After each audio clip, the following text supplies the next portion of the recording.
This happened last winter, in January 2023. I had just moved to Grand Forks for a temporary job at an engineering firm. I was renting a small house on a quiet street, surrounded by elderly neighbors and families who had lived there for decades. It was my first real winter in the north, and I was unprepared for the cold here.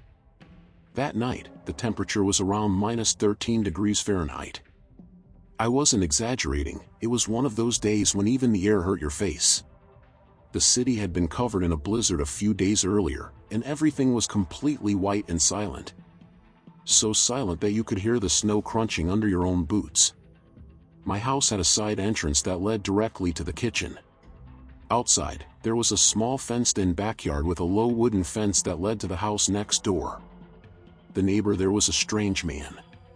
He lived alone, he must have been in his 50s, and he never answered when I said good morning. Sometimes I would see him standing on the porch, even in the cold, staring into space. That night, I was at home watching TV, wrapped in 2 blankets and drinking tea, when I heard a strange sound coming from the side of the house, like slow footsteps on the snow. I stayed quiet, turned down the volume on the TV and waited to hear it again. Rang, rang, rang. 3 footsteps. Slow. Heavy. I got up and went to the kitchen, which was on the side where the sound seemed to be coming from. The lights in there were off, so I could only see what was happening outside because the snow reflected the light from the street. Through the thin curtain, I saw a silhouette standing there. Someone was standing outside the side door of my house. Standing still, motionless. I froze. Literally. I felt the heat drain from my body. The only thing that came to mind was, lock the door. I went to it and checked, it was already locked. I walked back to the living room slowly, trying to decide whether to call the police or wait a little longer. That's when I heard 3 knocks, dry and slow, on the wooden kitchen door. Knock. Knock. Knock. I couldn't see who it was clearly, just a large shadow on the frosted glass. I picked up my cell phone, but didn't call, I just held it in my hand. I waited. The shadow stayed there for a few more seconds, and then turned and walked away. I heard the footsteps again, this time moving away. About 20 seconds later, nothing. Just the silence of the snow. I waited about 5 minutes until I got the courage, then I went to the front door and went out through it, flashlight in hand. I went around the house on the opposite side, where the kitchen entrance was. There were the footprints. They came from the backyard fence, as if someone had jumped over it, and stopped right in front of the door. Then, they went back in the same direction. But there was something strange. The footprints hadn't been there before. I had gone out that afternoon to take out the trash, and the snow in that area was untouched. That meant that whoever it was had broken into my yard that night, leaving no trace of entry other than the fence jump. The next day, I checked the doorbell camera, the ones that record video with a motion sensor. It hadn't picked up anything. No movement in front of the house.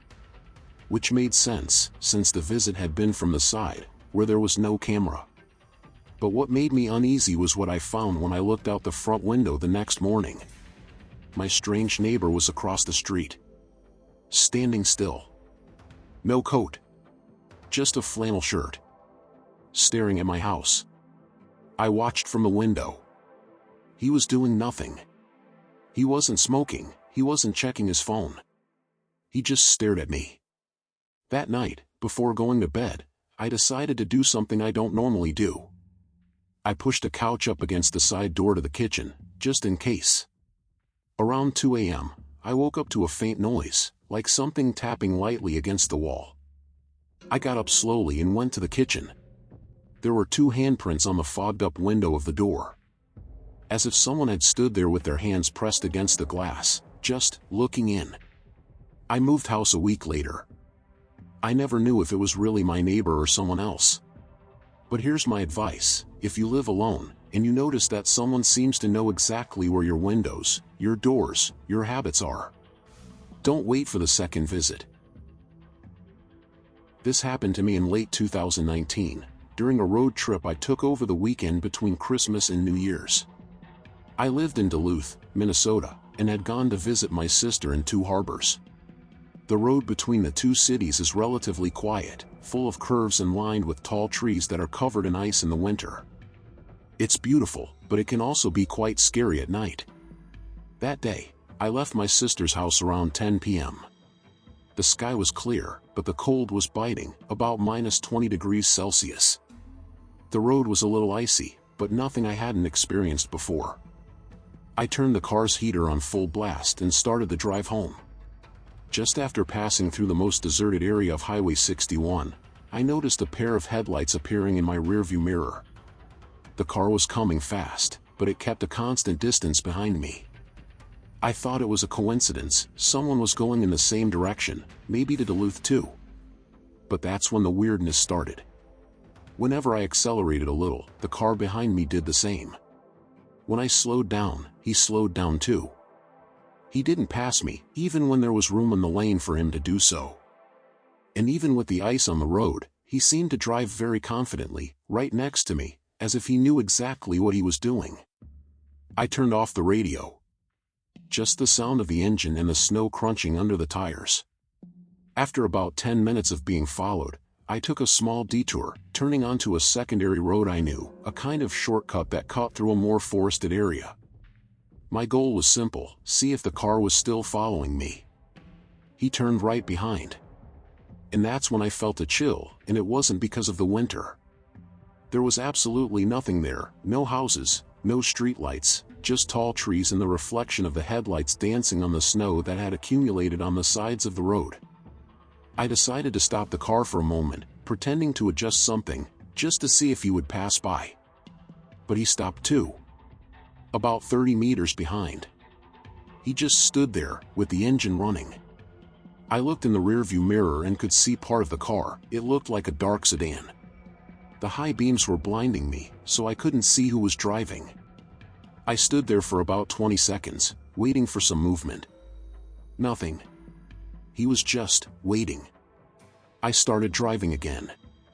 The road was narrow, and with the trees so close, I felt trapped. At every turn, I thought about pulling off the road and running through some field or trail, but everything there was ice and forest.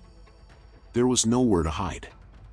That's when I had an idea, take rural Route 4, an even more isolated road, but it passed an old gas station, where they sometimes left the lights on at night. Maybe there were cameras, or someone working the night shift. I turned sharply onto this road, and to my surprise, the car hesitated for a second. I glanced in the rearview mirror and saw that it had stopped at the entrance, but then turned behind me. Now I knew, that was no coincidence. The station appeared about 2 kilometers ahead. And, luckily for me, it was partially lit. There was a truck parked next to it, probably belonging to an employee. I parked abruptly, opened the door and ran out. I started walking quickly towards the illuminated entrance of the building. That's when I finally saw the car approaching, slower now. A black Nissan, with tinted windows. It slowed down as it passed me and kept going. It didn't stop. It didn't honk. It just drove away as if nothing had happened. I went inside the building and waited there for a while. A man who did night maintenance came up and asked if everything was okay. I told him briefly, and he offered me a coffee while I waited to calm down. After 20 minutes, he walked me to my car. The Nissan never returned. I drove straight home, locking all the doors behind me as I got in. I never knew who that person was, or why he followed me for so many miles through the snow. But to this day, whenever I drive at night and see a pair of headlights behind me for longer than they should have, my heart races. And I still wonder, what would have happened if I hadn't stopped at that gas station? This happened to me in January 2015, when I was working as a night security guard at a warehouse near the port of Marquette, Michigan. I was 27 at the time, and the job wasn't bad. In fact, it was pretty quiet. Most shifts were silent, especially in the winter, when pretty much everything in the city slowed down because of the cold. The warehouse was huge, an old concrete building with narrow hallways, heavy iron doors, and few windows. During the day, it was bustling with trucks unloading and forklifts rumbling. At night, it was just me. On that particular day, it had snowed all day. When I got to my shift at 10 p.m., the wind was already blowing hard, whipping up snowdrifts. The wind chill must have been below -25 degrees Celsius. I remember walking into the building feeling like my face was burning, even with a hat and scarf. The routine was always the same. I would patrol the entire building, check the locks, make sure there were no signs of a break-in or anything out of place, write everything down in a small notebook, and then spend the night in the guardhouse with the cameras. Sometimes I would play on my cell phone or read a book. It was lonely, but it never bothered me. That night, everything seemed normal, until my second round, around 1:20 in the morning. I was on the second floor, walking through one of the back hallways of the warehouse, a place that was almost never used, full of old boxes and dusty shelves. The sound of the wind outside was constant, but muffled by the thick walls. As I walked, I heard something that made me stop.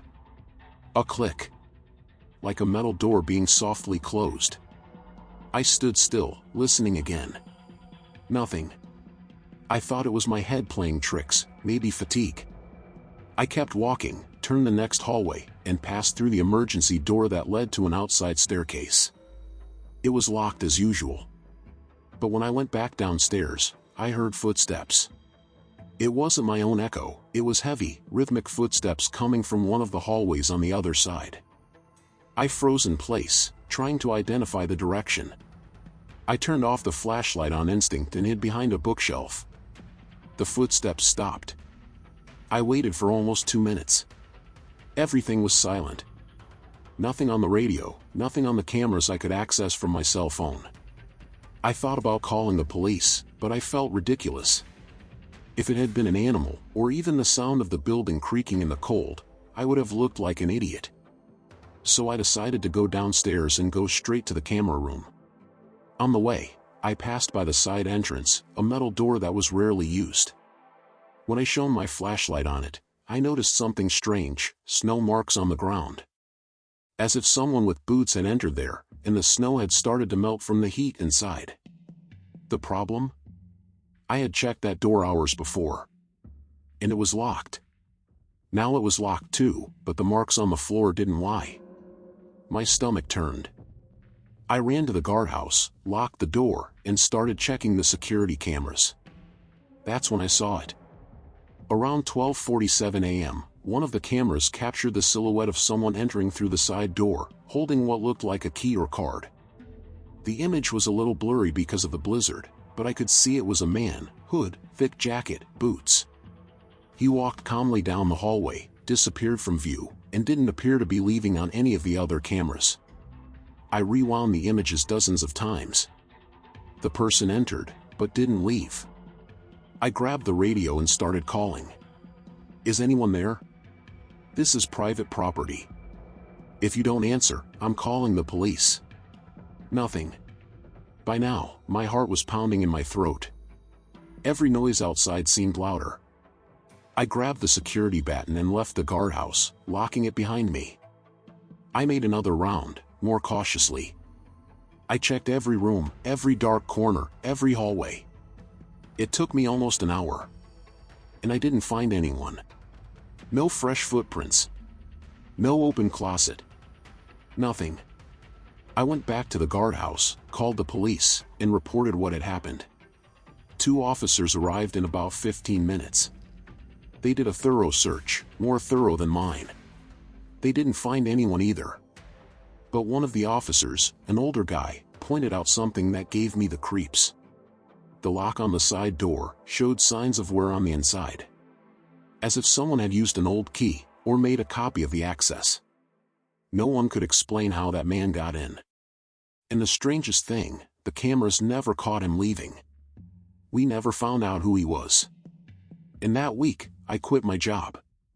Today, whenever I'm alone in a place that's too quiet, I think about that. That feeling of being watched. Of having someone there, in the dark, waiting for the right time to act.